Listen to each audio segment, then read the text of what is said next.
మనం మన ధర్మాన్ని ఆచరించాలి. అయితే మీ అందరికి జడలేసుకోవడం వచ్చు కదా, ఎంతమంది వేసుకున్నారు చెప్పండి, వేలతో లెక్కేయచ్చు. పూజకు వచ్చేటప్పుడు కొంచెం పద్ధతిగా రావాలన్నమాట. పంచమాంగళ్యాలు ఉంటాయన్నమాట ఆడవారికి. జుట్టు జడ వేసుకుని పూలు పెట్టుకోవడం, బొట్టు పెట్టుకోవడం, మంగళసూత్రాలు, మెట్టెలు, నల్ల పూసలు, గాజులు ఇవన్నీ కూడా ఈసారి నుంచి పూజకు వచ్చేటప్పుడైనా జడ వేసుకొని, బొట్టు పెట్టుకొని, గాజులు వేసుకొని అలా చేస్తూ ఉండాలి. ఎందుకంటే మన ధర్మాన్ని మనం కాపాడాలి. ఇప్పుడు మీ పిల్లలకు చెప్పాలనుకోండి, మీరేం చెప్తారు? ఇప్పుడు చెప్పబోయేది ఏంటంటే, మీ పిల్లలకి ఇప్పటి నుంచే సంస్కృతి సాంప్రదాయాలు నేర్పండి. ఇప్పటి నుంచి నేర్పకపోతే తర్వాత వాళ్ళు అలవాటు పడరు.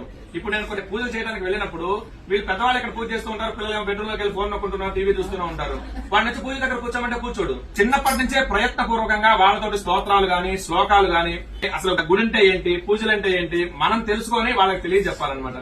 అలా చేస్తే వాళ్ళు సంస్కారవంతులు అవుతారు. చదువు 30% ఉన్నా మిగతా 70% సంస్కారం ఉండాలి. ఆ సంస్కారం వల్లనే చివరి దశలో వాళ్ళు మనం చూసుకోగలిగేది అనమాట. వృద్ధాశ్రమాలు ఎందుకు ఉంటున్నాయంటే పిల్లల్లో అవగాహన లేక, పెద్దవాళ్ళు చెప్పక. అయితే ఇతర మతాల వాళ్ళు ఆ పుస్తకాలు గాని, వాళ్ళ మతాల గురించి గాని వాళ్ళు ప్రచారం చేసుకుంటూ ఉన్నారు. కానీ ఎంతమంది ఇళ్లలో భగవద్గీత గాని, భాగవతం గాని, రామాయణం గాని, ఈ ఇతిహాసాలు గాని, పురాణాలు ఎంతమంది ఇళ్లలో ఉన్నాయి? ఒక పుస్తకాలు ఎంతమంది రోజు కనీసం ఒక్క శ్లోకం చదువుతున్నారా? వెరీ గుడ్ అండి. తర్వాత భగవద్గీతకు సంబంధించి ఒక శ్లోకమైనా మీరు చదువుతున్నారా? పిల్లలకి నేర్పిస్తున్నారు.